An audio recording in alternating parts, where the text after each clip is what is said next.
साहब ने वर्चुअल जलसा किया और इनकी ऐसे दौड़े लग गई कि पूरे पाकिस्तान में इन्होंने इंटरनेट ही बंद कर दिया था कि लाइट्स ऑन हो रही है, ऑफ हो रही है, हमें तो अंदाजा। तो मेरे लिए तो कोई मसला नहीं था, मैं पीछे जाके बैठ गई, मैं 5-10 मिनट फिर भी बैठी रही कि अभी चीफ जस्टिस सुप्रीम कोर्ट में इस तरह का क्या हुआ था कि काजी साहब ने आपको बैठने का हुक्म किया और साथ तौहीन अदालत की बात भी हुई और अचानक काजी साहब को इस तरह का क्या हो गया था और आपके खड़े होने से जब आप अपना मौक़िफ़ पेश करने वहाँ पर आई?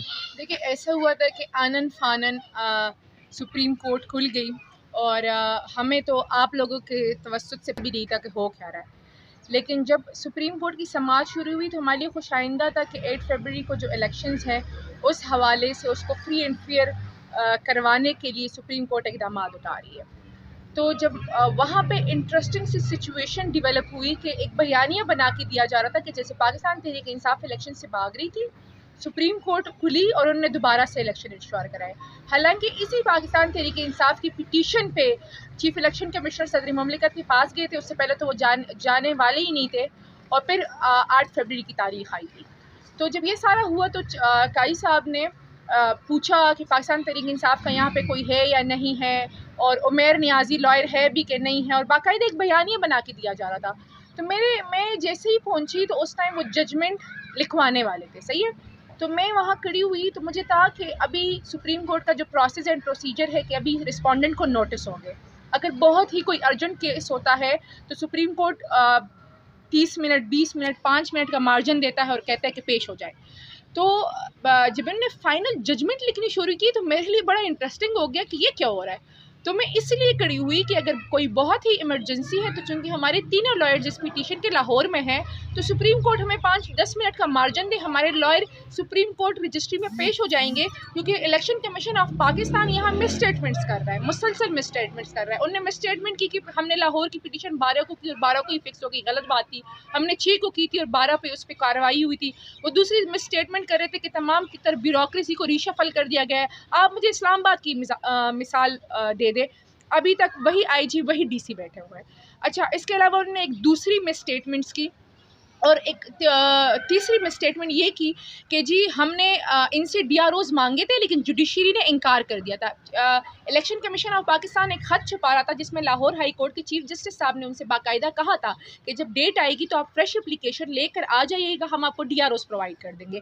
और एक बड़ी सी ख़बर मैं आपको ये भी दूं कि सारी कार्रवाई जो थी वो पेशावर हाई कोर्ट के कार्रवाई को सीज़ करने के लिए भी की गई थी, क्योंकि पेशावर हाई कोर्ट ने जुम्मे के दिन इसी हमने same petition Peshawar high court में भी कर दी थी। तो chief justice Peshawar high court ने बड़े ही स्ट्रॉन्ग रिमार्क्स दिए थे कि इलेक्शन जो है ना 8 फरवरी से एक दिन भी आगे नहीं जाएंगे, लेकिन उस इलेक्शन को फ्री एंड फेयर इंश्योर कराने के लिए हम डीआरओ जुडिशरी से प्रोवाइड कर देंगे, क्योंकि जो ब्यूरोक्रेसी है उन्होंने तो खैबर पख्तूनख्वा की हुदूद में भी 700 से ज़्यादा एमपीओज निकाल दिए। हर दूसरे दिन हमारे पास सेक्शन 144 के खिलाफ पिटीशंस आ रही है, तो इस हाल में कैसे फ्री एंड फेयर इलेक्शन होंगे। तो ये सारी कार्रवाई थी, ये सारी गेम डाली गई थी और मैं कहती हूँ कि अल्लाह ताला ने मुझे इतनी हिम्मत दी उस टाइम कि मैं रोस्टम पे खड़ी हुई ताकि जो ये सारी गेम है ये पलट जाए। अच्छा मैम, वहाँ पे जो है कुछ खबरें ये भी गर्दिश कर रही थी गालवन, जब आपने स्टैंड लिया, जब आप वहाँ पे आए रोस्टम पे आई तो उन्होंने बकायदा डांट के, जो डांट का लफ्ज़ का यूज़ किया जा रहा था कि डांट के काजी साहब उन्होंने मुझे काफ़ी कहा। अच्छा, बड़ा इंटरेस्टिंग सा था। उन्होंने मुझे कहा साइड पे हो जाए, तो मैं साइड पे हो गई बड़ी आराम से, मैंने कुछ भी नहीं कहा। अब उन्होंने मुझे कहा कि आप कहाँ से पढ़ कर आई है, तो मैं खड़ी हो गई। मैंने उन्हें बताया कि काजी साहब मैं इस्लामिया कॉलेज पेशावर जो इस मुल्क का सबसे रिनाउंड इंस्टीट्यूट है वहाँ से पढ़ कर आई हूँ, मैंने वहाँ से लॉ की डिग्री की हुई है। तो चूँकि मैं रोस्टम से हट गई थी तो मेरे सामने माइक नहीं था, उनके सामने माइक था, तो मेरी आवाज़ वो कार्रवाई में नहीं सुनाई दे रही थी और उनकी आवाज़ आ रही थी। अच्छा, फिर उन्होंने कहा कि अच्छा अब आप पीछे बैठ, हमारे वकला को बुलाएंगे और उनसे मौक़िफ़ लेंगे, फिर फाइनल जजमेंट लिखेंगे।